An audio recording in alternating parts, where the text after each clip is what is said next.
पाकिस्तान में टॉक्स हो गई और वो टॉक्स का फेलियर हो गया, पर उसके बाद बहुत रैपिडली कुछ डेवलपमेंट्स हुई हैं।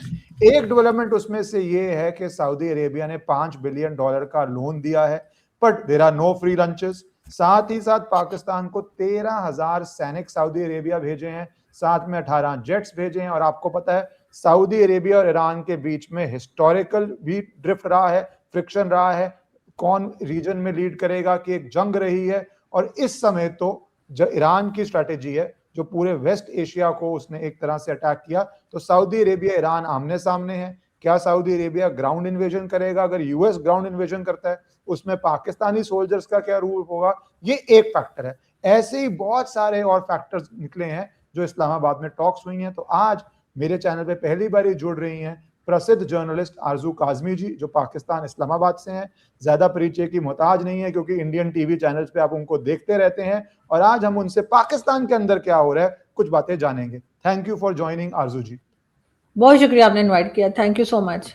जी, तो पहले तो मैं इससे स्टार्ट करता हूँ क्योंकि एक कड़ी के हिसाब से है कि यूएई ने सडनली लोन वापस मांगा, कहा कि 3.5 बिलियन जो पाकिस्तान को एड दिया हुआ है पहले वो वापस करे amid the middle east war. और साथ ही साथ सऊदी अरेबिया से नया $5 बिलियन का लोन आ रहा है। तो क्या स्थिति है यूएई में, क्या चर्चा है कि क्यों एकदम से सडनली वापस मांग लिया, और सऊदी अरेबिया जो दे रहा है, फिर हम उस पर आ जाते हैं। देखिए, अगर मैं गवर्नमेंट के स्टेटमेंट की बात करूं तो उन्होंने ये कहा है कि जी ये इस वक्त टाइम पूरा हो गया था और जो इन्होंने लोन लिया था वो अभी ही वापस करना था। लेकिन ये भी है कि पाकिस्तान ने कभी टाइम पे तो लोन दिया नहीं है, तो अभी अचानक से टाइम पे लोन वापस कैसे कर रहे हैं? तो हो सकता है कि ज्यादातर यही होता है कि अमेरिका की तरफ से जो कुछ गल्फ कंट्रीज को कहा जाता है वो उसी तरीके से काम करती हैं। पाकिस्तान पे प्रेशर डालना होता है तो पाकिस्तान से लोन वापस मांग लिया जाता है, पाकिस्तान से कोई काम कराना होता है तो फिर लोन दिलवा दिया जाता है। यहाँ पर भी कुछ ऐसा ही लग रहा है कि पहले ईरान की वजह से पाकिस्तान पे कुछ प्रेशर उन्होंने बिल्ड करना था, तो उन्होंने कहा जी आप हमारा लोन वापस कर दें। और साथ ही क्योंकि यहाँ पर पीस टॉक करवाई गई थी जो कि डेफिनेटली डोनाल्ड ट्रंप के कहने से ही हुई होगी, वरना अगर हमें इतना ख्याल होता कि हम पीस टॉक करवाएं या हम इस जंग को रुकवा दें, तो मुझे नहीं लगता कि पाकिस्तान इतना पावरफुल है कि वो ईरान और अमेरिका को इस बात पे राजी कर लेगा कि वो आपस में ना लड़े। अगर ऐसा होता तो हम शायद अफगानिस्तान के साथ अपने इश्यूज को सॉल्व कर चुके होते, लेकिन ऐसा नहीं है। जो अपनी जंग नहीं रुकवा पा रहे तो वो दूसरों की कैसे रुकवाएंगे? तो अमेरिका के लिए ये भी कहा जा रहा है कि डोनाल्ड ट्रंप जो है वो टाइम चाहते थे, उनको टाइम फ्रेम चाहिए था थोड़ा सा, जिसके लिए कि वो चाहते थे कुछ दिन के लिए अटैक्स रुक जाएं, हो सकता है कोई नई प्लानिंग करनी हो, कुछ सोचना हो। उस बात को लेकर तो पाकिस्तान से कहा गया, और आप जानते हैं कि पाकिस्तान जाहिर है आईएमएफ भी जाता है, वर्ल्ड बैंक भी जाता है, एक तरह से डोनाल्ड ट्रंप के आजकल काफी नजदीक है। तो हमने फिर ये अरेंज कर दिया, ईरान के साथ भी जो है वो पाकिस्तान के रिलेशन इस वक्त तक तो सही है। तो ये अरेंजमेंट सारे कुछ की गई, और इसीलिए जो है वो नया लोन जो है वो देखें, जैसे ही टाइमिंग्स आप देखें, जैसे ही ये पीस टॉक शुरू हुई है फौरन ही कतर और सऊदिया ने कह दिया कि जी हम $5 बिलियन दे रहे हैं। उससे पहले तो उन्होंने कुछ नहीं कहा था। तो यहाँ पर जो हम लोगों को लग रहा है वो यही लग रहा है कि उनको अमेरिका से ही कहा गया होगा कि आप दे दीजिए, और यहाँ क्योंकि हम वही काम कर रहे हैं जो अमेरिका कहता जा रहा है, तो यहाँ पर लोग जो पॉलिसीज बनाते हैं या जो पाकिस्तान में फैसले करते हैं उनका उन्हीं का फायदा हो रहा है। पर इसमें एक यूनिक प्रॉब्लम क्रिएट नहीं होती, क्योंकि अगर सऊदी अरेबिया ने सिर्फ लोन दिया होता 5 बिलियन का, ठीक है, अच्छी बात है, वो यूएस का प्रेशर है, जो भी पाकिस्तान का इंटरनल डायनेमिक है, पर साथ ही साथ जो ट्रूप्स भेजने पड़ रहे हैं पाकिस्तान को, 13,000 ट्रूप्स, फाइटर जेट्स।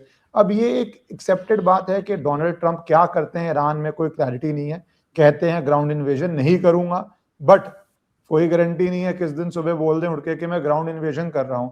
तो ग्राउंड इन्वेजन होगी तो जो उनके अलाइज हैं वो सारे इन्वॉल्व होंगे, जिसमें सऊदी अरेबिया एक मेन अलाई है।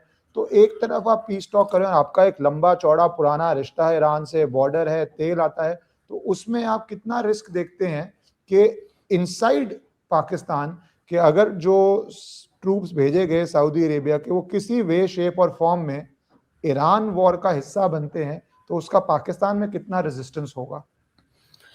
देखिए, पाकिस्तान वैसे तो एक सुन्नी कंट्री है, यहाँ पर मेजॉरिटी जो है वो सुन्नी कास्ट के लोग हैं, लेकिन ईरान के साथ उनके रिलेशंस अच्छे हैं, और ईरान पर जो रिसेंटली अटैक हुआ था उसके ऊपर भी पाकिस्तान में बहुत ज्यादा रिएक्ट किया गया था, और जो अमेरिकन कॉन्सुलेट है कराची की उस पर तो अटैक तक हुआ था, डेफिनेटली आपने देखा होगा। तो पाकिस्तान बिल्कुल पसंद नहीं करेगा अगर पाकिस्तान के गवर्नमेंट ने या पाकिस्तान की मिलिट्री ने सऊदी अरेबिया में जाकर इस किस्म का कोई काम किया जिससे कि ईरान को नुकसान हुआ, या ईरान से लड़े अगर ये लोग सऊदीया की तरफ से जाकर ईरान के साथ अगर क्लैशेस हो जाते हैं, तो पाकिस्तान की पब्लिक तो बिल्कुल पसंद नहीं करेगी। लेकिन पाकिस्तान की पब्लिक से फर्क कोई नहीं पड़ता, पाकिस्तान में जो फैसले करने होते हैं वो पब्लिक तो नहीं करती, ये फैसले तो जाहिर है कि यही लोग करते हैं, गवर्नमेंट और मिलिट्री। लेकिन ये लोग भी, मुझे ऐसा लगता है कि ठीक है, इन्होंने ट्रूप्स भी भेज दिए हैं, इन्होंने फाइटर जेट भी कर दिए हैं, लेकिन उससे ज्यादा शायद ये बहुत आगे तक ना जाए, क्योंकि ईरान बहरहाल अफगानिस्तान नहीं है। जो कुछ अफगानिस्तान के साथ 20 साल होता रहा या पाकिस्तान की तरफ से किया गया या अमेरिका अमेरिका को सपोर्ट दी गई, वो अफगानिस्तान को तो आप कह सकते हैं कि एक छोटी कंट्री है ईरान के मुकाबले में, या कह लीजिए उसके पास मिलिट्री भी नहीं है, उनके पास उस तरह से मिसाइल्स वगैरह कुछ नहीं है जो ईरान के पास है। और इस वक्त रिसेंटली जो कुछ ईरान ने गल्फ कंट्रीज के साथ किया है, तो वो तो शायद कोई भी नहीं सोच रहा होगा, शायद अमेरिका को भी ख्याल नहीं था कि ईरान इस तरह से रिस्पॉन्ड करेगा और ईरान इस तरह से मार लगाएगा। तो जो लोग ईरान के फैन नहीं थे ना, वो भी इस वक्त पाकिस्तान में ईरान के फैन हो गए, उनको लगता है एक कि अपने से। नोबल स्ट्रैटेजी तो है आरजू जी, ये कि हम्म, आपने एक तरह से पूरे वर्ल्ड इकोनॉमी को स्टॉप कर दिया, और जो सबसे बड़ा प्लेयर है वर्ल्ड इकोनॉमी में यूएस, सबसे बड़ा हम्म, नुकसान ऑब्वियसली उसका ही स्टेक होता है। तो वो एक नोबल स्ट्रैटेजी तो है कि जो देश 40 साल से सैंक्शंस के अंडर है, वो देश भी किस तरह जंग में बराबरी की लड़ाई तो लड़ रहा है, बेयर मिनिमम आप उसको बराबरी की लड़ाई तो बोलेंगे, एक सुपर हम्म। पावर से लड़ रहा है। देखिए, ईरान जो है ना, वो जो इस्लामिक नेशंस है, जितनी भी इस्लामिक नेशंस है, उनमें मेरे ख्याल है सबसे ज्यादा जो टफ है या सबसे ज्यादा जिसमें हिम्मत है, वो ईरान ने अपने आप को साबित कर दिया है। वरना अगर आप गल्फ कंट्रीज को देखें, उनके चले पाकिस्तान के पास तो पैसा नहीं है, पाकिस्तान के अपने कई प्रॉब्लम्स हैं जिसकी वजह से पाकिस्तान कभी चाइना कभी अमेरिका जाता है, लेकिन इन गल्फ कंट्रीज को तो ऐसा प्रॉब्लम नहीं है। इनके पास तो पैसा है, पावर है, फिर भी अमेरिका के आगे रहते हैं, फिर भी अमेरिका की मदद से या अमेरिका की मर्जी से ही चलते हैं। ऐसे में ईरान, जिसके ऊपर 47 ईयर्स से जो है वो सैंक्शंस हैं, उसके ऊपर कई और तरह की पाबंदियां हैं, उसको अभी रिसेंटली इस कदर अटैक किए गए, सब कुछ हुआ, लेकिन ईरान झुका नहीं। इधर इस्लामाबाद आने से पहले ही जो है वो जो 10 पॉइंट्स ईरान ने दिए थे वो अमेरिका ने रिजेक्ट कर दिए थे, जो अमेरिका ने 15 पॉइंट दिए थे वो ईरान ने रिजेक्ट कर दिए थे। मुझे तो समझ नहीं आ रही थी कि फिर ये लोग आए क्यों है, इसलिए कि अगर कोई एक पॉइंट के ऊपर भी दोनों एग्री नहीं है तो यहाँ चाय पकौड़े खाने के लिए आ गए। लेकिन बात सारी फिर वही हो गई कि अगर हमारे मीडिया को भी देखे, मैं इसलिए कह रही हूँ, हमारा मीडिया भी पूरा दिन यही बताता रहा कि हमने खाने पीने का क्या बंदोबस्त करके रखा था, क्योंकि जो मीटिंग थी वो तो किसी को पता ही नहीं लग रही थी कि क्या हो रहा है। तो वो तो कोई न्यूज आई नहीं था, वो क्या करे बेचारे, तो वो बैठ के यही बता रहे थे कि जी यहाँ पे खाना भी फ्री है, यहाँ पे चाय भी फ्री है, वाईफाई फ्री है, इस किस्म की बातें कर रहे थे। तो जाहिर है कि जब एक दूसरे के पॉइंट से ऑलरेडी रिजेक्ट कर चुके थे, तो यहाँ के वो एग्री तो नहीं कर जाएंगे। तो यहाँ पर भी वही हुआ कि वो डिसएग्री कर गए, और ईरान जो है वो एक बहुत एज अ बहुत टफ नेशन साबित हुआ, यानी इतने उनके लीडरशिप को उड़ा दिया, क्या कुछ कर दिया, सबको मार डाला, बहुत डैमेजेस किए हैं, लेकिन वो डटे हुए हैं, वो नहीं झुके। और मेरे ख्याल है यही सबसे बेस्ट या सबसे डिफरेंट चीज आपको ईरान में नजर आती है। आप बेशक ईरान के फैन हो या ना हो, लेकिन यहाँ पर अपने से बहुत ज्यादा पावरफुल कंट्री के साथ लड़ना जो है वो कोई मजाक नहीं है। बहुत बहुत सी कंट्रीज जो है वो पीछे की तरफ हट जाती हैं, लेकिन ईरान ने ऐसा नहीं किया। लेकिन यहाँ पर अगर मैं पीस टॉक के ऊपर दोबारा आऊँ, तो ये जो पीस टॉक कराई गई इसमें इसराइल को तो शामिल ही नहीं किया गया पाकिस्तान में। मतलब अगर ये कहते हैं हमारे कई पैनलिस्ट और कई लोग कहते हैं कि नहीं जी, इसराइल के साथ तो हमारे टर्म्स नहीं है, तो ये नहीं है वो नहीं, तो भाई नेतन्याहू को आप नहीं बुला सकते, तो नेतन्याहू के किसी ऑफिशियल को बुला लिया जाता, क्योंकि डोनाल्ड ट्रंप भी तो खुद खुद नहीं आए थे ना, उनके कोई ऑफिशियल्स आए थे, ईरान से भी ऐसे ही था। तो एक थर्ड पार्टी या थर्ड प्लेयर जो सबसे स्ट्रांग है, जिसके अटैक रुके ही नहीं सीज फायर अनाउंस के बाद भी, उसको बुलाया ही नहीं गया। और उसके बगैर इन्होंने कैसे सोचा कि ये पीस टॉक सक्सेसफुल रहेगी, मुझे तो ये समझ नहीं आ रही इन्होंने बात क्या की है। वही बातें जो एक दूसरे की ऑलरेडी रिजेक्ट कर चुके थे, उसी बात को लेकर ये यहाँ पर आए और इन्होंने फिर वही बात की है। लेकिन पाकिस्तान बहरहाल इस वक्त ना तो ईरान के साथ झगड़ा मोल ले सकता है और ना अमेरिका को छोड़ सकता है। मैं ईरान पे आऊंगा क्योंकि आपने इसराइल का एक बहुत इंपॉर्टेंट मेंशन है और बहुत वैलिड पॉइंट है कि जब इसराइल जंग का इक्वल हिस्सा है, कुछ लोग तो शुरू में इसराइल ईरान वॉर कह रहे थे, फिर बाद में इसको यूएस ईरान वॉर के रूप में लिया जा रहा है, तो उसके दौरान एक तो बुलाया नहीं, दूसरी एक स्टेटमेंट आती है डिफेंस मिनिस्टर की जिसके ऊपर इसराइल बहुत स्ट्रांगली रिएक्ट करता है। तो पीस टॉक के बीच में इस तरह की स्टेटमेंट डोमेस्टिक ऑडियंस के लिए की गई थी या फेल करने के लिए की गई थी? कुछ इंटरनल पॉलिटिक्स है? क्या रीजन रहा कि इस समय ये, मैं इस बात पे नहीं जा रहा कि स्टेटमेंट क्यों करी, उसका मेरिट क्या, मैं टाइमिंग पे भी जा रहा हूं कि टाइमिंग इस समय जब पीस टॉक चल रही है कि इजराइल को रिएक्ट करना पड़े, क्या ये पॉलिटिकल प्ले, कोई इंटरनल पॉलिटिकल प्ले था या क्या रीजन था? देखिए, अगर आप डिफेंस मिनिस्टर की बात करें, पाकिस्तान का कोई भी डिफेंस मिनिस्टर अगर आप कभी गूगल भी करके देखें ना, तो जो डिफेंस की मीटिंग होती है उसमें आपको डिफेंस मिनिस्टर दिखाई नहीं देते, इनको बाहर रखा जाता है। ये अजीब और गरीब किस्म के ये डिफेंस मिनिस्टर होते हैं जो डिफेंस की मीटिंग में होते ही नहीं, इनसे कुछ नहीं पूछा जाता क्या करना है। इनका काम सिर्फ ये है कि ये मीडिया में टाइम टू टाइम अपेयर होते हैं, कुछ अपनी स्टेटमेंट्स देते हैं, कुछ ट्वीट्स वगैरह लगा देते हैं, और उसके बाद क्योंकि ना ये सोचते हैं ना सेकंड थॉट देते हैं, ये वैसे ही ट्वीट्स लगा देते हैं, उसके बाद इनको वो ट्वीट्स डिलीट भी करनी पड़ जाती है। वरना कोई भी इंसान पाकिस्तान में बैठकर होश हवास में कि जैसा पूरी तरीके से अपने काम को अगर कर रहा होगा, और ऐसे टाइम पर जिस वक्त के बाद ही उन लोगों से की जा रही है लड़ाई, ही उन लोगों की रोकी जा रही है, उसके बारे में इस तरह की स्टेटमेंट क्यों देगा? और सबसे बड़ी बात ये कि जो ये शुरू हो जाते हैं कि जी हमने जो है वो इजराइल के साथ बात नहीं करनी है, हमने जी इजराइल के किसी इंसान से बात नहीं करनी है, हमारे यहाँ तो ये मना है वो मना है करके। तो जो अमेरिकन डेलीगेशन आया था उसमें डोनाल्ड ट्रंप के दामाद और एक दो और लोग जो थे, उनका तो रिलीजन ही वही था जो इजराइल का है, तो फिर ये क्या कर रहे हैं? तो यहाँ पर जो है वो जाहिर है कि ये हमारे जो मिनिस्टर साहब हैं वो कोई बाकी कंट्रीज की तरह के डिफेंस मिनिस्टर तो है नहीं कि जिनसे पूछ के या मीटिंग करके बात की जाएगी। अब वो बेचारे थोड़ी बहुत ट्वीट वगैरह लगा देते हैं, आप लोग चाहते हैं वो भी ना लगाएं।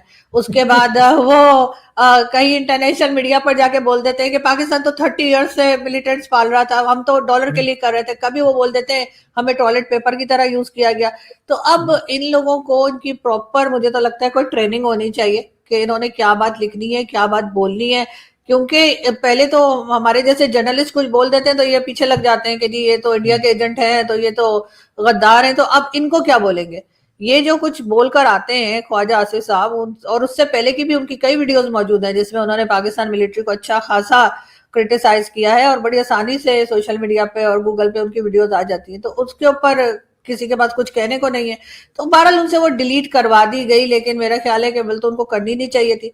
लेकिन ये कि उन्होंने सोचा होगा कि शायद डोमेस्टिक ऑडियंस इनको इतनी इंपॉर्टेंस नहीं देती, उनको पता है कि इनकी कितनी वैल्यू है। डोमेस्टिक ऑडियंस के लिए नहीं है, क्योंकि मैंने इसलिए सोचा कि कोई कई बार होता है डोमेस्टिक पॉलिटिक्स के अंदर, आपका चुनाव आ रहा है या आपकी एक कॉन्स्टिट्यूएंसी है जो आपको बहुत बड़ा नेता मान लेगी, या एस्पिरेशन हो सकती है प्राइम मिनिस्टर बनने की किसी, तो मैंने कहा कुछ डोमेस्टिक प्ले चल रहा है, क्योंकि जो बोला वो तो आपत्तिजनक है, इसराइल का है, वो इसराइल और पाकिस्तान का ही है, पर टाइमिंग बहुत एक विचित्र थी कि जब पूरे वर्ल्ड की नजर आपके ऊपर है तब आप ऐसी चीज करें। और एक बात और जोड़ूंगा, आपने कहा ट्रेनिंग, ट्रेनिंग तो किसी नए ब्यूरोक्रेट की जाती है ऑफिसर की जाती है, डिफेंस मिनिस्टर तो एक तरह से हेड है, तो लेकिन देखिए वो मुझे नहीं लगता कि वो किसी ऑडियंस को इम्प्रेस करने के लिए कर रहे हैं, इसलिए कि पाकिस्तान में तो उसका इलेक्शन का कोई मतलब नहीं है। आपने कभी देखा है कि जब नवाज शरीफ साहब का मैंडेट था तो उस वक्त इमरान खान प्राइम मिनिस्टर थे, जब इमरान खान का मैंडेट था तो उसके बाद शहबाज शरीफ साहब प्राइम मिनिस्टर आ गए।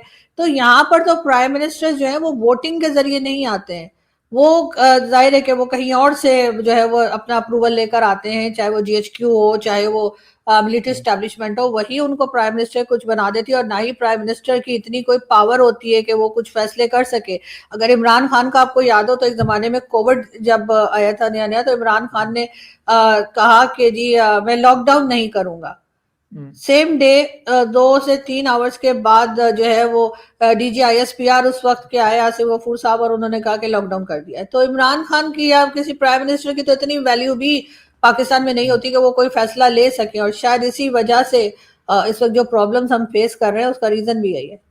जी, एक सवाल मैं इमरान खान पे भी चाहता हूँ, क्योंकि आपने चर्चा किया what is happening, broad question है, क्योंकि अलग अलग तरह के र्यूमर आते हैं पाकिस्तान से बाहर, कई उनकी सेहत को लेके, कोई उनकी आंख को लेके, कोई ये, तो कोई उनके सपोर्ट बेस को लेके कि कितना अग्रेसिव है, कुछ लोग कह रहे हैं सपोर्ट बेसेस जो कन्विक्ट हो चुके हैं ब्रॉडली क्या सिचुएशन है आज इमरान खान की, और जनता में क्या फीलिंग है, चर्चा में है या टॉपिक में नहीं है, किस तरह जनता भी देख रही है? देखिए, सबसे पहले मैं अगर पाकिस्तान मीडिया की बात करूं, पाकिस्तान मेन स्ट्रीम मीडिया पर आप नेतन्याहू को दिखा सकते हैं। आज भी दिखा रहे थे सुबह को, नेतन्याहू की कोई कॉन्फ्रेंस थी कि क्या थी, वो चल रही थी और साथ कोई और शो चल रहा था, थोड़ा बहुत मतलब उनकी फुटेजेस चल रही थी, ये कहूंगी। और जबकि हमारे पासपोर्ट पे लिखा हुआ है कि हम इजराइल नहीं जा सकते, बाकी हम पूरी दुनिया में जा सकते हैं, पाकिस्तान के पासपोर्ट पे ही लिखा है। लेकिन इमरान खान को नहीं दिखा सकते। इमरान खान की कोई फुटेजेस, किसी किस्म का कोई फोटो, इवन नाम तक नहीं लेते ये पीटीआई के लीडर और इस तरह से करके नाम लिया जाता है। लेकिन इमरान खान के लिए यही कहा गया है कि जी तबीयत उनकी ठीक है, बीच बीच में कहते खराब है, फिर उनकी फैमिली से उनको नहीं मिलने दिया जा रहा, लॉयर से नहीं मिलने दिया जा रहा, और हर कुछ दिन के बाद कहते हैं कि नहीं वो बिल्कुल आराम से हैं और वहां तो बड़े जबरदस्त तरीके से जेल में रह रहे हैं। तो मैं कह रही हूँ अगर जेल में इतने मजे आ रहे हैं तो फिर ये सब भी जेल चले जाएं। अगर ऐसा ही है तो अगर जेल में भागे इतना मजा आता है तो मुझे तो बड़ा सुन के अच्छा लगा कि पाकिस्तान की जेल ऐसी है जैसे कोई 5 स्टार होटल होता है। तो इमरान खान जब प्राइम मिनिस्टर थे, इमरान खान हरगिज पॉपुलर नहीं थे। इमरान खान को कुछ भी कह लीजिए कि कंट्रोल करना या मैनेज करना नहीं आ रहा था। उन्होंने खुद कहा था कि जी मुझे तो एकदम से ही मतलब एज अ प्राइम मिनिस्टर जो है मुझे बना दिया गया, मुझे समझ नहीं आ रही है, और कई बार इस तरह की बातें हुई। तो इमरान खान के टाइम ऐसा नहीं था कि यहाँ पे दूध शहद की नहरें बह रही हो, बहुत प्रॉब्लम्स थी। और इमरान खान पॉपुलर लीडर भी नहीं थे। अगर ये इनको ना हटाती, उस वक्त की जो भी मिलिट्री एस्टैब्लिशमेंट है, अगर उनको ना हटाती तो शायद कुछ मंथ्स के बाद पब्लिक खुद उनको ऑफिस से बाहर निकाल देती, जो उस वक्त हालत थी। लेकिन इमरान खान के हटने के बाद जो दूसरी गवर्नमेंट आई उसकी हालत इमरान खान से भी खराब थी। इमरान खान जाते जाते अगर कुछ कर गए तो वो ये कर गए कि लोगों को अपने, इमरान खान की जो टीम है ना, इमरान खान के जो लोग हैं या कह लीजिए जो उनके सपोर्टर्स हैं, उनकी पार्टी के लोग, उनको जितना अच्छा सोशल मीडिया इस्तेमाल करना आता है ना वो किसी को नहीं आता। इमरान खान अगर प्राइम मिनिस्टर बने भी ना तो सिर्फ सोशल मीडिया की वजह से। और इमरान खान आज तक लोगों को याद है या लोग उनको सपोर्ट कर रहे हैं या वो पहले से बहुत ज्यादा पॉपुलर हो गए, उसकी रीजन भी सोशल मीडिया है। इमरान खान ने जो वो स्टेटमेंट दिया, कुछ और बताया हो ना बताया हो, वो तो खैर बहुत से लोग हमेशा से ही, नवाज शरीफ साहब और भुट्टो साहब और सभी बात करते रहे पाकिस्तान की मिलिट्री एस्टेब्लिशमेंट की। लेकिन जिस तरह से इमरान खान ने चीजों को एक्सपोज किया है, या जो नई जनरेशन है, जो आजकल के कह लीजिए कॉलेज यूनिवर्सिटी के स्टूडेंट्स हैं, उनके अंदर जो इमरान खान ने ये बात उनको समझा दी या उनको एक तरह से बताई कि जी यहाँ पर सिविलियन गवर्नमेंट जो है वो चलने नहीं देते और हर जगह पे जो है फौज का होल्ड है। ये बात शायद पहले लोगों को इतनी सही से समझ में नहीं आती थी, तो थोड़े बहुत लोगों को था। लेकिन अब इस वक्त अगर आप पाकिस्तान में कहीं भी बाहर निकलें रोड पे, आप किसी सब्जी वाले से बात करें, किसी आम इंसान से बात करें जिसका मीडिया से कोई लेना देना ना हो, वो भी अगर आपसे कहेंगे पाकिस्तान की हालत क्यों खराब है, तो वो सीधे सीधे मिलिट्री को ही या मिलिट्री एस्टेब्लिशमेंट को भी, वो भी मतलब ऊपर के लेवल के जो लोग हैं ना उनको रिस्पॉन्सिबल समझते हैं। तो इमरान खान जो है वो इनके काबू नहीं आ रहे। इमरान खान को इन्होंने बड़ी कोशिश की कि जैसे बाकी लोगों की तरह वो भी कहीं चले जाएं, लंदन चले जाएं या कहीं और चले जाएं, लेकिन वो वहां जाने को भी तैयार नहीं हुए। इमरान खान शुरू में तो ऐसा लग रहा था कि इमरान खान कमजोर हैं और जो उनको बंद करने वाले हैं वो स्ट्रॉन्ग लग रहे थे, लेकिन अब सिचुएशन जो है ना ऑलमोस्ट डिफरेंट हो गई है। अब ये लग रहा है कि वो इमरान खान को कह रहे हैं कि भाई आप कुछ कर लो बाहर आ जाओ, और इमरान खान बाहर नहीं आ रहे। मैं पाकिस्तान को छोड़ के अगर एक ब्रॉडर बात करूं, किसी भी जगह पे अगर किसी व्यक्ति को आप जेल डालो तो उसके लिए एक सिंपैथी आ ही जाती है जनता में, चाहे वो सत्ता में उतना पॉपुलर ना हो, और ये रिस्क रहता है कि जेल जाके हो जाता है। और इमरान खान की भी एक क्यूरियस बात है, क्योंकि बहुत अच्छी आलीशान लाइफस्टाइल रहा है, तो जेल इस उम्र में रहना और तब भी एग्री नहीं करना कि मैं बाहर जाऊं या कॉम्प्रोमाइज करूं, ये भी या तो दिमाग में एक तरह का फितूरी होना चाहिए कि आप अड़े रहें, क्योंकि जेल तो जेल, जैसे आपने मजाक में कहा, जेल तो जेल ही है, कोई आलीशान तो है नहीं है, स्ट्रगल तो वहां पे है ही है। तो ये भी एक क्यूरियस केस है कि जो वो लंदन या यूएस या किसी और देश नहीं निकल गए और बाहर से एग्जाइल की स्टेटमेंट्स नहीं दे रहे। बहुत, और इसमें यकीनन उनको क्रेडिट जाता है कि इमरान खान ने इस तरह से जो है अपने आप को मैनेज किया। लोगों का ख्याल था कि शायद वो कुछ वीक्स भी जेल में बर्दाश्त ना कर पाए और कोई ना कोई डील करके बाहर आ जाएंगे, लेकिन ऐसा नहीं हुआ। यही चीज डोनाल्ड ट्रंप के साथ ईरान ने की है। उनका ख्याल था कि शायद छोटी सी कंट्री है, इतने सैंक्शन है, मैं 2 दिन मारूंगा, तीसरे दिन कहेंगे बस छोड़ दो।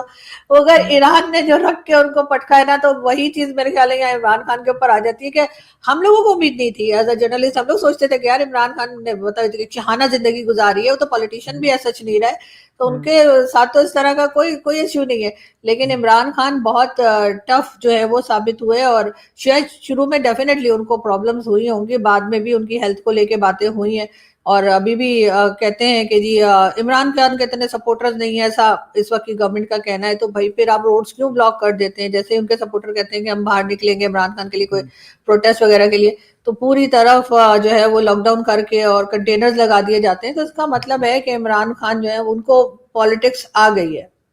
आगे, पर आपने शुरू में कॉन्वर्सेशन की बड़ी इंटरेस्टिंग बात बोली कि अगर पाकिस्तान पीस करवा पाता तो अफगानिस्तान से क्यों नहीं करवा देता। जब तालिबान सरकार आई तो बहुत खुशी मनाई जाती है कि जो पाकिस्तान का स्ट्रेटेजिक डेप्थ हो जाएगा, फ्रेंडली रिलेशनशिप है तो स्ट्रांग हो जाएगा। उसकी जगह वॉर सिचुएशन, वॉर क्या, वॉर ही होगी, सिचुएशन क्या है। तो क्या मिसहैंडलिंग हुई पाकिस्तानी लीडरशिप के पर्सपेक्टिव से, जो अफगानिस्तान जंग की स्थिति में पहुंच गया पाकिस्तान से, from being a strength to a proper enemy या वॉरियर्स ऑफ एनिमीज, तो उस स्थिति में पहुंच गया। क्या मिसमैनेजमेंट हुई, क्या मिसहैंडलिंग हुई, क्या एस्पिरेशंस है जो अफगानी लोगों की, क्या पूरा मसला है जो ये सब हुआ है?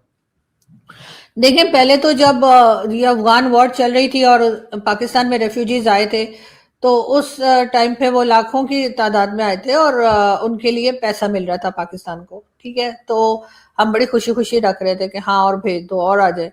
उसके बाद हुआ ये कि कोई तकरीबन 3 साल से वो जो पेमेंट थी वो रोक दी गई, बंद हो गई या कम हो गई, मेरे ख्याल है तकरीबन रोक ही दी गई है। तो जाहिर है कि अब वही लोग जो हमें बहुत अच्छे लग रहे थे वो हमें एक बर्डन सा फील होने लगा कि भाई ये तो यहाँ पर है, अब इनको जॉब भी चाहिए, इनको एजुकेशन भी चाहिए, हेल्थ भी चाहिए, वो सारी चीजें जो है वो पाकिस्तान को थोड़ा सा उसमें प्रॉब्लम आने लगा। लेकिन खैर वो भी मैनेज हो रहा था। लेकिन उसी के साथ साथ अमेरिका, जो कि अफगानिस्तान से 20 साल के बाद निकला और उसको हासिल कुछ भी नहीं हुआ बल्कि अपने वेपन ही छोड़ के चला गया, उसको लगा कि शायद नहीं निकलना चाहिए था, दोबारा जाना है, वहां पे एयर बेसिस जो है वो लेनी है। ऐसे में सिर्फ पाकिस्तान ही ऐसा है जो कि काम आ सकता है। पाकिस्तान ने शुरू में तो जब तालिबान की गवर्नमेंट आई थी तो बड़ी खुशियां मनाई, और बड़े यहाँ पर मिठाइयाँ बांटी गई और कहा गया कि जी अब तो ये हमें भारत से कश्मीर लेकर देंगे। इस किस्म की बातें भी इमरान खान के जब इमरान खान प्राइम मिनिस्टर से की गई। लेकिन फिर जब गवर्नमेंट आ गई तालिबान की, तो इनको लगा कि शायद हम जो कहेंगे वो कर लेंगे, हो सकता है उसमें एयर बेसिस वगैरह का भी मामला हो कि जो हम उनको कहेंगे और वो मान लेंगे। लेकिन जो तालिबान की गवर्नमेंट आई, उन्होंने आते के साथ ही सबसे पहले तो उन्होंने कह कि जी हम अपनी मर्जी से चलेंगे, हम पाकिस्तान से कोई बात नहीं सुनेंगे। और पाकिस्तान जो कह रहा था कि जी हमारा तो ये 5वां प्रोविंस है, और इस किस्म की बातें हो रही थी, वो भी उनको ठीक नहीं लगी। तो इस तरह से मामला जो थे वो खराब होते चले गए। और फिर उसके बाद आपने देखा है कि भारत के साथ उनके रिलेशंस अच्छे हो गए। जब भारत के साथ अगर किसी के रिलेशंस अच्छे हो जाते हैं, चाहे वो बांग्लादेश हो चाहे वो अफगानिस्तान हो, तो हमारे साथ ऑटोमेटिकली खराब हो जाते हैं। और यही चीज अमेरिका के साथ भी है। जब अमेरिका के साथ हमारे रिलेशन खराब तो नहीं हुए थे, लेकिन हम अमेरिका के इतने नजदीक नहीं थे जितने इस वक्त हैं, क्योंकि भारत के साथ ऐसा लगता है कि बहुत ज्यादा रिलेशन जो है वो अच्छे नहीं है। क्योंकि ट्रम्प जिस तरह से जहाज गिरा रहे हैं, हमारे प्राइम मिनिस्टर को भी समझ नहीं आती। वो 6 से शुरू हुए थे और 11 पर आके अभी तक रुके, पता नहीं और कितने गिराने वाले ऑपरेशन सिंदूर में। लेकिन उसकी एक रीजन ये भी है कि वो तो उनको नोबेल प्राइज चाहिए था कि दिया नहीं नोबेल कमेटी ने। तो वो तो बेचारे की ट्रम्प की प्रॉब्लम है ही है कि नोबेल कमेटी प्राइज दे देती, हाँ शायद जंग नहीं करता। ये एक बारी बोला भी, मुझे नोबेल प्राइज नहीं मिला तो मैं जंग ही करता हूँ। ट्रम्प साहब हाँ हैं, वो ऐसा कुछ ही भी है। कह सकते हैं। वो तो कुछ भी कहते हैं, हर दूसरे दिन कोई नया स्टेटमेंट होता है। तो अफगानिस्तान के ऊपर इनके इनके जो रिलेशंस हैं वो खराब होते चले गए, इस बात को लेकर के अफगानिस्तान हमारी मर्जी से नहीं चल रहा, या अफगानिस्तान हमसे ये नहीं पूछ रहा कि उसने किस कंट्री से बात करनी है और किससे नहीं करनी है। और साथ ही साथ शायद मुझे लगता है कि अफगानिस्तान के लोगों को, उनकी गवर्नमेंट को और उनके अपने लोगों को ये बात समझ में आ गई कि 20 साल पाकिस्तान ने जमीन दी थी जहां से के अटैक्स चल रहे थे अफगानिस्तान के ऊपर। तो ये बात कब तक छुपेगी, कब तक ये सोचेंगे कि उनको समझ में नहीं आएगा। और जाहिर है कि वो हम डॉलर ले रहे थे और हम यहाँ से स्पेस दे रहे थे, तो फिर वो कैसे हमें अच्छा समझेंगे, उनको क्यों हम पे ट्रस्ट होगा। तो ऐसे करके वो चीजें बिगड़ती चली गई। उसके बाद इन्होंने कहा कि जो रेफ्यूजीज यहाँ पर आए थे वो फौरन निकल जाए। एक बहुत ही 2 मंथ्स का या 3 मंथ्स का टाइम दिया गया कि उसमें सब लोग चले जाएं और अपने साथ इतना सामान ले जा सकते हैं, ये ले जा सकते हैं, वो ऐसे करके बात हुई। तो गवर्नमेंट ने अफगानिस्तान की कहा, पाकिस्तानी गवर्नमेंट को रिक्वेस्ट भी की कि जी आप बहुत शॉर्ट टाइम दे रहे हैं, थोड़ा सा टाइम और दें। इस तरह से नहीं, मतलब कई तो लोग ऐसे हैं जो पैदा यही हुए हैं, आप उनको ऑल ऑफ अ सडन आप उनको कहेंगे कि आप निकल जाओ, तो लेकिन इन्होंने बात नहीं मानी और इनको लगा कि ये एक छोटी कंट्री है और हम इनको प्रेशराइज कर सकते हैं और अब हमें पैसा भी नहीं मिल रहा, तो इन्होंने कहा निकल जाओ। तो वो फिर उसके बाद जो टेररिज्म पाकिस्तान के अंदर भी जब शुरू हुई तो इन्होंने ये कहना शुरू कर दिया कि तो सब अफगानिस्तान के लोग कर रहे हैं। हालांकि ऐसा नहीं है, पाकिस्तान में अगर टेररिज्म है या अगर कोई टेररिस्ट है तो वो तो पंजाब में भी है, वो तो और एरियाज में भी है। तो सिर्फ केपीके और अफगानिस्तान को ही रिस्पॉन्सिबल क्यों बता रहे हैं? तो केपीके के लोग भी नाराज हो गए, वो भी सपोर्टर्स ज्यादा इमरान खान के बहुत से लोग खैर बाकी लोगों को भी करते हैं, लेकिन इमरान खान की मेजोरिटी इमरान खान की सपोर्टर है। तो वो मामला जो थे ना वो अफगानिस्तान के साथ बिगड़ते ही चले गए, कहीं भी जाकर ऐसा नहीं लग रहा कि अभी भी कुछ बेहतर होगा, क्योंकि अटैक्स उसी तरह चल रहे हैं। अफगानिस्तान एक छोटी सी कंट्री है, इकोनॉमी भी बहुत कमजोर है, कोई डाउट नहीं है, पर उसका एक हिस्ट्री भी है कि रशियन एम्पायर जब एम्पायर था, सोवियत यूनियन था, तब नहीं उसका कुछ बिगाड़ पाए वो, अमेरिकन कुछ नहीं बिगाड़ पाए, हथियार छोड़ के गए। और वो तो बॉर्डर नहीं है इतना का अमेरिका का, वो छोड़ के जा सकता है। पाकिस्तान कहाँ पे जा पाएगा? तो आप कह रहे हैं हालात को इम्प्रूव हो नहीं रहे, तो ये इन रियल टर्म्स पाकिस्तान के लिए सबसे बड़ा डेंजर बन चुका है, क्योंकि अफगानिस्तान की तो डिमांड्स अब ये क्लियर हो जाएंगी, डरेंट लाइन नहीं है, बॉर्डर नहीं है, हमारा ही देश है। तो जब जंग होती है तो पोजीशन भी एकदम मैक्सिमम बन जाती है दोनों साइड्स की। तो ये कोई शॉर्ट टर्म में सोल्यूशन हो रहा है या अब एक लंबी कंसिस्टेंट जंग ही देख रहे हैं? और इसमें ऑब्वियसली तालिबान भारत भी आ रहे हैं, उनकी लीडरशिप आई है, भारत से भी रिश्ते बहुत इंप्रूव हुए हैं, तो पाकिस्तान में ये भी एक चल ही रहा होगा व्यू कि भारत के क्लोज हो गया है वो। तो किस तरह आप देखते हैं ये कितनी सीरियस और कितना बड़ा क्राइसिस हो चुका है Afghanistan issue mishandling by Pakistan? देखिए ये एक बहुत बड़ा इशू हो चुका है पाकिस्तान के लिए, और दूसरा ये कि पाकिस्तान इस वक्त जो जंग या लड़ाई लड़ रहा है, यानी जो क्लैशेस चल रहे हैं अफगानिस्तान के साथ, उसमें सिर्फ ऐसा नहीं है कि सिर्फ पाकिस्तान के साथ है। ये पाकिस्तान कई लोग ये भी कहते हैं कि ये लड़ाई जो पाकिस्तान लड़ रहा है ये असल में अमेरिका की लड़ाई लड़ रहा है, इसलिए कि अमेरिका को वापस जाना था अफगानिस्तान में। वो निकल तो गए, 20 साल कुछ हासिल नहीं हुआ, निकल गए, अब निकलने के बाद उनको फिर जाना है। तो उसमें उनकी अगर कोई मदद कर सकता है, कोई देश ऐसा है जो कि कमजोर है फाइनेंशियली और वो कुछ भी करने को तैयार है, तो वो पाकिस्तान है। और दूसरी कोई बॉर्डर जो अफगानिस्तान से लगता है वो लोग तो देंगे नहीं जगह। तो जो जाकर ये अटैक्स चल रहे हैं, तो पाकिस्तान में बहुत से लोगों का ये मानना है कि असल में हम अमेरिका की जंग लड़ रहे हैं, और अफगानिस्तान के लोगों को भी ये पता है। और अभी बहुत जल्द ये अटैक्स रुकते हुए दिखाई नहीं देते, ये बढ़ते हुए दिखाई देते हैं। पाकिस्तान ने जो बार बार हमारे यहाँ से कहा जाता है कि हम तो न्यूक्लियर पावर है, हमारे पास तो न्यूक्लियर वेपन्स हैं, उसके जवाब में उनके मिनिस्टर ने ये भी कहा था कि हम 4-5 चलते फिरते आपके पास जो है वो बम भेज देंगे तो आपको पता लग जाएगा। तो उससे पहले भी आपको पता है कि ये सुसाइड अटैकर्स आते रहे हैं, पाकिस्तान में सुसाइड अटैक्स होते रहे, तो उन्होंने कहा था तो आपको पता लग जाएगा। मतलब आप किसी को, एक तो इनको कभी कहेंगे कि ये नमक हराम है, पाकिस्तान से जो जबान इस्तेमाल की जाती है, तो वो बहुत सी चीजों में लोग ये भी कहते हैं कि जंग बंद करने से पहले आपको जबान बंद करनी पड़ेगी। आप जिस तरह के इंसल्टिंग वर्ड्स हमारे मिनिस्टर्स और हमारे जो लोग इस्तेमाल करते हैं अफगानिस्तान के लिए, अफगानिस्तान के लोगों के लिए, उससे सिर्फ टेंशन बढ़ रही है। और जाहिर अमेरिका का तो आप जानते हैं कि उसने कोई जंग अपनी जमीन से तो लड़ी नहीं है, और हर जगह पे आधी आधी में भाग गया है, तो इधर भी चला गया, लेकिन पाकिस्तान के लिए बहरहाल इशू है। मैं अंतिम पार्ट पे आना चाहता हूं, ईरान के साथ एक नई सेंसिटिविटी को लेके। 2024 में ईरान पाकिस्तान के बीच में मिसाइल झड़प बड़प सब हो चुका है। अब इस सिचुएशन के अंदर जो हमने शुरू में बात की, अगर जो पाकिस्तानी ट्रूप्स हैं सऊदी यूज करता है ईरान में, तो ईरान की पॉलिसी तो अमेरिका के अगेंस्ट ही बहुत क्लियर है कि भाई वेस्ट एशिया में जहां जहां बेसिस है मैं वहां पे अटैक कर दूंगा।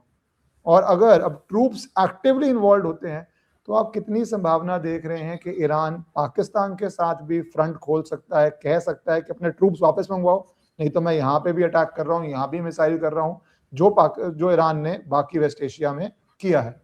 तो उसके बारे में क्या लोग सोच रहे हैं, कितना रियल थ्रेट ले रहे हैं? और ये जो सोल्जर्स भेजे होंगे तो ये सोच के ही भेजे होंगे कि भाई सऊदी अरेबिया अगर यूज करेगा तो ईरान तो जवाबी कार्रवाई करेगा, और यहाँ तो एकदम साथ जुड़ा हुआ है। देखिए डेफिनेटली ईरान किसी किस्म का भी जो है वो डिसीजन ले सकता है पाकिस्तान के अगेंस्ट, और जिस तरह से ये सपोर्ट कर रहे हैं सऊदीया को, तो उसको पाकिस्तान में जो पब्लिक है वो तो बहुत अच्छे से नहीं ले रही, क्योंकि हमें हमेशा से किसी दूसरे की लड़ाई में जाने की शौक रहता है। और पाकिस्तान ने इधर भी जो डिफेंस पैक्ट किया है, तो वो तो चले, ऐसा कहा जा रहा था कि ये एक पर अटैक दूसरे पर अटैक समझा जाएगा। तो क्या अफगानिस्तान जो अटैक कर रहा है पाकिस्तान पे, तो क्या सऊदीया आया है? क्या सऊदीया ने कोई हेल्प की है, क्या सऊदीया से कोई ट्रुप्स आए, कुछ नहीं हुए। ऐसे में अगर पाकिस्तान जाकर सऊदीया के पहुंच जाए, जो यहाँ पे बार बार कहा जा रहा है कि जी हम तो हरमैन शरीफैन जो कहा जाता है कि जी हम उनके ऊपर अटैक नहीं होने देंगे, तो यहाँ पे कई लोगों ने कहा वो तो उन पर अटैक कर भी नहीं रहे, वो तो बता दे कोई कि हरमैन शरीफैन पे या मक्का मदीना पे किसी पे अटैक किया और ईरान ने। ईरान जो अटैक कर रहा है वो तो अमेरिकन बेसिस पे कर रहा है, अमेरिकन जो वहां पर लोग हैं या अमेरिकन जो कह लीजिए उनके फाइटर जेट हैं उसके ऊपर अटैक कर रहा है, तो वो हरमैन शरीफैन कब से हो गए। तो यहाँ पर तरह तरह की एक्सक्यूजेस दी जा रही हैं कि जी असल में ये बात है, इस वजह से हम चले गए, असल में वो बात है।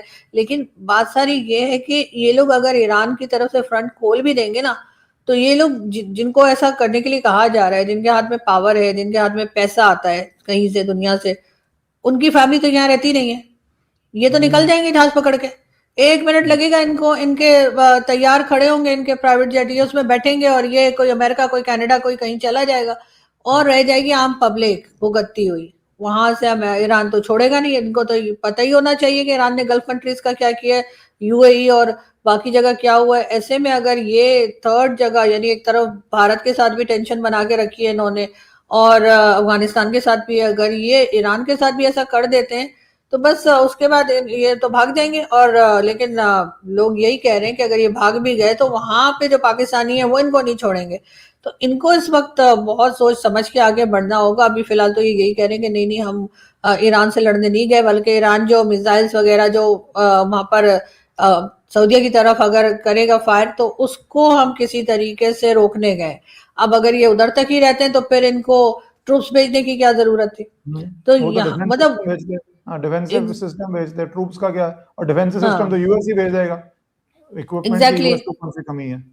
एग्जैक्टली तो यहाँ इस वक्त चारों तरफ से घिरे में है और लग यही रहा है कि प्रॉब्लम जो है वो बढ़ती हुई दिखाई दे रही है, क्योंकि इनको निकलने का रास्ता नहीं मिल रहा। हालांकि अब लोग तो कहते हैं कि भाई आपने डिफेंस पैक्ट किया है, पैसा पकड़ा है आपने, ठीक है, आप वो पैसा वापस कर दें, इसलिए कि आप जिंदा रहेंगे तो पैसा आप कहीं और से भी ले लेंगे। ईरान तो नहीं छोड़ेगा, ईरान तो रख के कान के नीचे धो देगा। तो इसलिए ईरान से तो इनको डरना चाहिए, अफगानिस्तान से ना डरे, कम से कम ईरान से तो डरे, जिसने इसराइल और अमेरिका को जिसे कहना चाहिए कि एक टांग पे खड़ा किया हुआ है। तो ऐसे में अगर ये इस किस्म की हरकतें करेंगे तो कहीं ना कहीं जाहिर है कि पाकिस्तान के लिए बहुत मुश्किल है इस वक्त। क्योंकि साथ ही अगर आप इसके अंदर ये एंगल जोड़िए कि बहुत डेंजरस कॉकटेल बन गया। आपने बहुत सही बात बोली कि लीडरशिप है, उनके बच्चे बाहर हैं। आम आदमी तो जो जंग अपना देश को लड़नी होती है उसमें भी सैक्रिफाइस करता है, बट आप कम से कम बेच पाते हैं कि भैया ये लेजिटिमेट वॉर है। यहाँ पे तो ईरान की सऊदी में या यूएस की ईरान में आप अगर उसके अंदर घुस रहे हैं और जिनके घरों के बच्चे जाएंगे उसके अंदर, वो तो एक मैसिव रेजिस्टेंस एक आम जनता में भी आएगा, दूसरा शिया पॉपुलेशन में भी आएगा कि भैया क्यों तुम ईरान के मतलब। तो दो फैक्टर्स में आपको एक नई बखेड़ा इंटरनली शुरू हो जाएगा, जब वैसे ही बहुत सारे बखेड़े चल रहे हैं। क्योंकि ये हर चीज को पहले तो वॉर पे डालने की कोशिश करते हैं। इन्होंने अभी भी जो फ्यूल प्राइस बढ़ाई थी तो इन्होंने कहा कि जी वॉर की वजह से, अब वॉर की वजह से है कुछ परसेंट है, लेकिन ज्यादा तो आईएमएफ की वजह से, क्योंकि आईएमएफ का डेलीगेशन पाकिस्तान आया था, उन्होंने इनसे कहा है कि भाई आप फ्यूल प्राइस बढ़ाएं और साथ ही साथ आप इलेक्ट्रिसिटी के जो बिल जाएंगे वो भी बढ़ाइए और जो रुपए की जो पाक रुपीज है उसकी वैल्यू को घटाइए। तो अब ये एक आध चीज पे तो चले गए हैं, अब बाकी चीजें भी हो जाएंगी। तो ये यहाँ पर असल में प्रॉब्लम ये कि हमारे जो पॉलिटिशियंस हों, चाहे हमारे ऊपर लेवल के मिलिट्री के लोग हों, ये कंट्री के बारे में नहीं सोचते, ये अपने बारे में सोचते हैं। ये अगर फाइनेंस या इकोनॉमी भी अगर अच्छी करते हैं तो अपनी पर्सनल करते हैं, ये कंट्री की नहीं करते। अगर इन्होंने कुछ कंट्री के ऊपर काम किया होता, इकोनॉमी पे काम किया होता, आज पाकिस्तान को जगह जगह पैसा मांगने ना जाना पड़ता, तो शायद अपनी मर्जी से कोई फैसला कर पाते और कहते नहीं हम इस जंग का हिस्सा नहीं बनेंगे, क्यों बने भाई।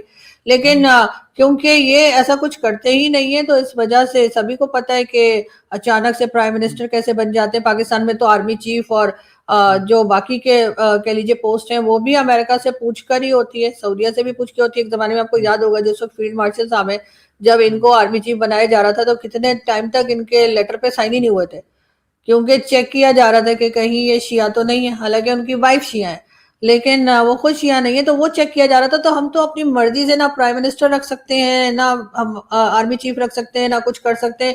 हर चीज के लिए अमेरिका की तरफ देखते हैं या सऊदीया को जो कुछ अमेरिका कहता है वही करते हैं। तो फिर जाहिर है कि हम कहाँ जाएंगे, आप देख लें हालत जो है। जी जी जी। बहुत सारे टॉपिक्स कवर किए हमने और इंटरेस्टिंग टॉपिक्स हैं, पर आने वाले दिन भी, क्योंकि पाकिस्तान में अब एक र्यूमर चल रहा है क्या दोबारा पीस टॉक होने की कोशिश होगी, क्योंकि एंड में तो कुछ समझौता तो होना ही है, या वो यूरोप में किसी देश में होगी, और साथ ही साथ जो अफगानिस्तान एंगल है, ईरान एंगल है, वो सब सारे वर्ल्ड ही देख रहा है, हम भी देख रहे हैं। तो थैंक यू आरजू जी, आपने टाइम निकाला आज इन सब टॉपिक्स पे किया, और रिक्वेस्ट करेंगे, आप बहुत बिजी चल रही हैं, अभी जियोपॉलिटिकल टाइम है, कि दोबारा जल्दी ही हम जो लेटेस्ट डेवलपमेंट्स होंगी उसको कवर करें। Thank you so much for definitely, thank you so much for inviting me, thank you.